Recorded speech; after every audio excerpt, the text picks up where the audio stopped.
Welcome to MKSM study. आज की इस वीडियो में हम घनमूल निकालना सीखेंगे। जो पहली संख्या है इसका हम घनमूल निकालेंगे और जो दूसरी संख्या है इस संख्या में हम किस संख्या से गुणा करें कि यह पूर्ण घन हो जाए, या फिर इसको इस प्रकार से पूछा जाता है कि किस संख्या से भाग करें कि यह पूर्ण घन बन जाए। तो हम दोनों सवालों को सीखेंगे, तो वीडियो को लास्ट तक जरूर देखिएगा। चलिएगा, पहले हम बनाते हैं किसी भी संख्या का घनमूल कैसे निकालते हैं। यदि हमें किसी संख्या का घनमूल निकालना है तो सबसे पहले दी गई संख्या का अभाज्य गुणनखंड करते हैं। अभाज्य गुणनखंड का मतलब होता है ऐसी संख्या से हमें गुणनखंड करना है जो स्वयं और एक के अलावा किसी और पहाड़ी से न कटती हो, और अभाज्य संख्या से किया हुआ गुणनखंड अभाज्य गुणनखंड कहलाता है। तो देखिएगा, यदि हम किसी संख्या को 2 से विभाजित करते हैं तो उसकी इकाई का अंक 0, 2, 4, 6 या फिर 8 होना चाहिए। तो इसका अंक है 6, तो इसे हम 2 से विभाजित कर सकते हैं। तो सबसे पहले हम 2 से भाग लगाएंगे। इसमें 2 का भाग देंगे हम 4 में, तो 2 दूना होता है 4 और 0 ज्यों करते हैं, और 2 का 9 में देंगे तो 2 चौके 8, यहाँ पर एक हासिल बचेगी तो ये हो जाएगा 16, 2 अट्ठे 16। जिस प्रकार से भाग दिया जाता है उसी प्रकार से हम भाग कर लेंगे। फिर 2 से भाग लगाएंगे, 2 एकम 2, 0 ज्यों करते हैं, 2 का भाग देंगे 4 में, 2 दूना 4, 2 का भाग देंगे 8 में, 2 चौके 8।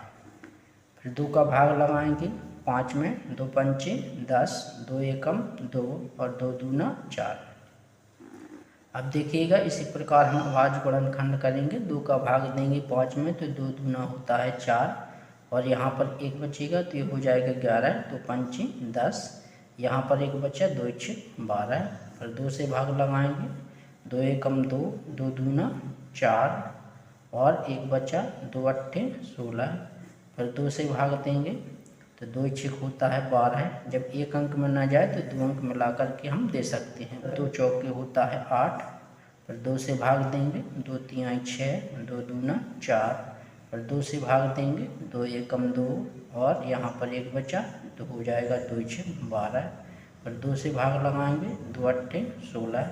फिर 2 से देंगे, 2 दूना 2 चौके 8। अब देखिएगा, इसमें हम फिर 2 से भाग लगाएंगे तो 2 दूना 4 और 2 एकम 2 आ जाएगा।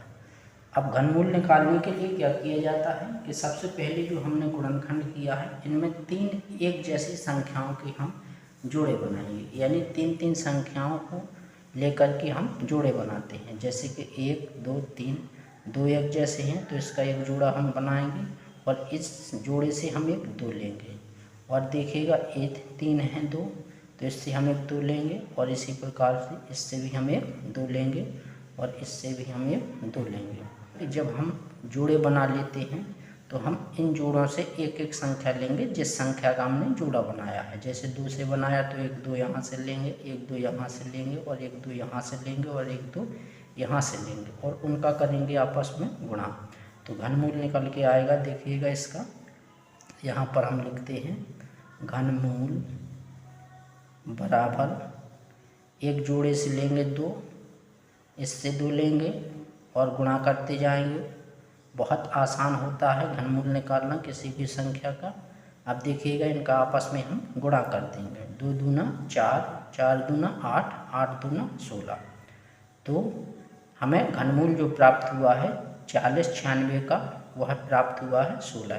तो इस प्रकार से किसी भी संख्या का हम घनमूल निकाल सकते हैं। कभी भी पूछ लेता है कि इस दी गई संख्या में किस संख्या से गुणा करें या भाग करें कि यह संख्या पूर्ण घन बन जाए, तो इस प्रकार का सवाल परीक्षाओं में बहुत पूछा जाता है। तो हम इसे समझते हैं कि किस प्रकार से इन सवालों को करते हैं। तो सबसे पहले हम दी गई संख्या में अभाज्य गुणनखंड करेंगे। तो 2 से हम भाग लगाएंगे इसमें, तो 2 छः होता है 12, यहाँ पर 1 बचेगा तो हो जाएगा 11, तो 2 पंचे 10, फिर यहाँ 1 बचा, 2 छः 12। अब देखिएगा, 2 एकम 2। अब इसकी इकाई का जो अंक है ना तो 2 है, न 4, न 6, न 8, न ही 0, तो यह 2 से विभाजित नहीं होगा। अब इनके अंकों को जोड़ कर देखेंगे, 6 और 5 11, 11 में 6 जोड़ेंगे 17 और 1 18, यानी कि इनके अंकों का जोड़ 18 आ रहा है। और 18 3 से विभाजित है। यदि किसी भी संख्या की अंकों का योग 3 से विभाजित है तो वह संख्या भी 3 से विभाजित होती है। तो इसमें हम 3 से भाग लगाएंगे। तो 3 दूना होता है 6 और 3 एकम 3, यहाँ पर 5 लिखा है, 2 हाथ से लगेगी तो ये हो जाएगा 26। फिर 3 अट्ठे होता है 24, 2 बचेगा तो 3 7 21। फिर 3 से भाग लगाएंगे, 3 7 21। यहाँ पर देखिएगा 3 दूना 6, 2 बचेगा, 3 9 27। फिर 3 से भाग लगाएंगे, 3 दूना 6, यहाँ पर 1 बचा, 3 चौके 12, 3 का 9 में देंगे, 3 तिरका 9। फिर 3 से भाग देंगे, 3 अट्ठे 24 और 3 एकम 3। फिर 3 से भाग लगाएंगे, 3 दूना 6, 2 बचा, 3 7 21।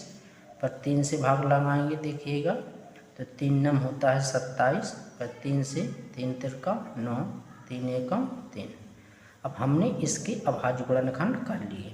तो इस सवाल में हम सबसे पहले 3 3 एक जैसी संख्याओं का जोड़ा बनाएंगे। देखिएगा यहाँ पर 2 का तो जोड़ा नहीं बन रहा है तो 2 को रहने देंगे। यहाँ से 3 का हमने एक जोड़ा बनाया और यहाँ भी हमने एक 3 का जोड़ा बनाया।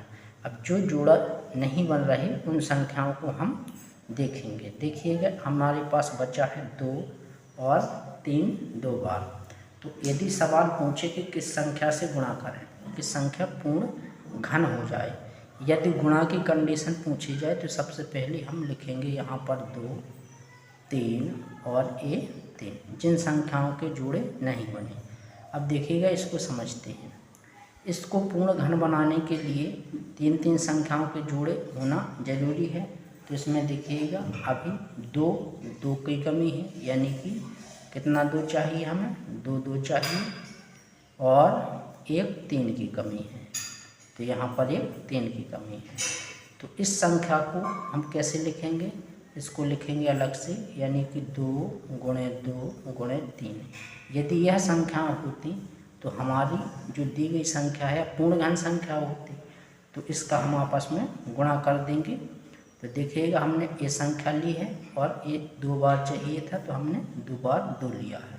तो 3 दूना 6, 6 दूना 12, कितना हो जाएगा 12। यदि हम दी गई संख्या में 12 से गुणा कर दें तो यह पूर्ण घन बन जाएगी।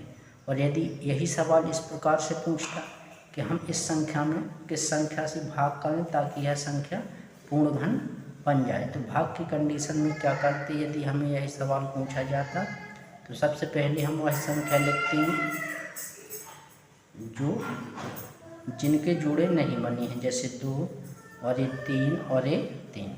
अब देखिएगा यह क्या है, इस गुणनखंड में एक्स्ट्रा है। यदि यह ना होता तो यह संख्या पूर्ण घन हो, तो इसमें हम लिख देंगे डायरेक्ट कि 3 तिरका 9, 9 दूना 18। यदि हम दी गई संख्या में 18 से भाग दे दें तो यह संख्या पूर्ण घन हो जाएगी। भाई 18 से भाग लगा देंगे तो 18 के गुणनखंड भी नहीं होंगे, यानी 2 नहीं आएगा, ना ही 3, ना ही यह 3। तो यह संख्या क्या होगी, पूर्ण घन संख्या होगी। हमें बताना हो कि किस संख्या से गुणा करें या किस संख्या से भाग करें कि संख्या पूर्ण घन हो जाए। इस प्रकार से बहुत ही आसान तरीके से हम निकाल सकते हैं। तो आज की वीडियो में इतना ही, मिलते हैं अगले वीडियो में। यदि आपको वीडियो पसंद आए तो चैनल को सब्सक्राइब, वीडियो को लाइक शेयर जरूर कर दें।